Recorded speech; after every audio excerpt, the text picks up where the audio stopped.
Of course, the best loadouts depend on the person, but in my opinion, these are the best overall loadouts. This season there are two shotguns, the auto and the thunder. I always get my loot confused, so a tip to differentiate the two is that the auto shotgun has red on it. So the gold thunder shotgun can hit up to 195 in the head when it's gold from around 9 meters, and the same applies for body shots. It'll take 2 full shots to kill someone that's 250 HP as long as you hit 1 good headshot. This is known by a lot of people, but yes, off target hits do count for a lot, especially if you're like 5 meters within distance. If you're completely off target but your crosshairs are still hugging, it'll still register just for even less damage. But hey, I mean, it's something. It's worth mentioning that Thunder has a very long pullout time, which is so bad I switch guns before I even shoot it sometimes. The auto shotgun, it headshots for 140 within 8 meters, and the body shots hit for full damage until you're around 14 meters away from target. I think this range is pretty fair. It's almost the exact range that you would need to defend yourself in a bunker. Unlike the Thunder, you can't kill someone in 2 shots with only 1 headshot. However, 2 consecutive headshots will get the job done. At close range, both shotguns will require 3 body shots against a 250 HP target. Although the Thunder had less range, the damage doesn't actually drop by that much compared to the auto, and this clip within 12 meters shows that perfectly, as it took 4 shots to execute the target. Now for the SMGs, there is one clear winner here. The gold twin mag SMG does 20 damage within 27 meters. Anything past that, the damage would drop, but honestly it's still great. The machine SMG is not a machine by any means when compared to the twin. The gold does 18 damage within 19 meters. Once you get further than that, the damage drops by a lot. It is a decent gun at shotgun range since boom can't affect you as much there. Twin has such good recoil control and range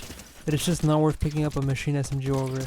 I think it's at the point I could replace my AR with it. Speaking of ARs, you want to be using the red eye. I'm sorry, but I don't have much clips with the Scar because the bloom on it was terrible, so I didn't ever want to use it again. Top of that, the first shot accuracy takes forever on it, so I'm just going to talk about the red eye. It's great for accuracy, but also has some bugs. Not so great for hip fire unless you're really close to them or something like that. And when you aim in, it puts your screen a lot lower than what it should be. Or I don't know, maybe you could get a good angle on the rooftop. Well, the last thing I want to talk about is the shockwave hammer. That thing is incredible. So the controls are on the bottom left of your screen. I mean, you just click aim and it sends you flying, but you know, just in case.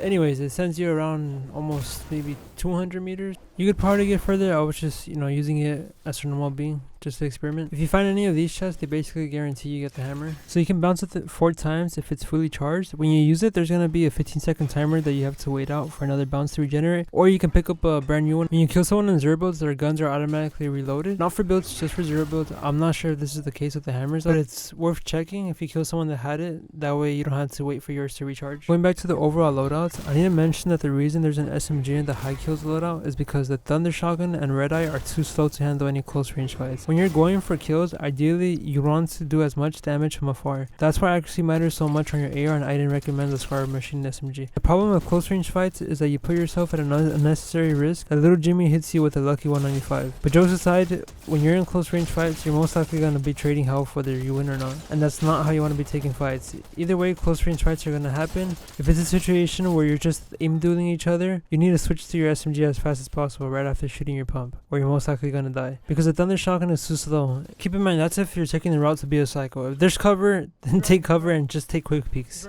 Also, when you're getting your kills from beaming people, if you ever get beamed, that's the good thing about being far away. You could just rotate away and heal up. For a lot of people playing casually but still like to compete, you're probably not used to switching guns. It'll probably make you panic because you're just not comfortable with it. In that case, you want to use the auto shotgun to make up for the fire rate. And because you're using the auto shotgun, you don't always need to carry an SMG. You know, that could free up a spot for anything else.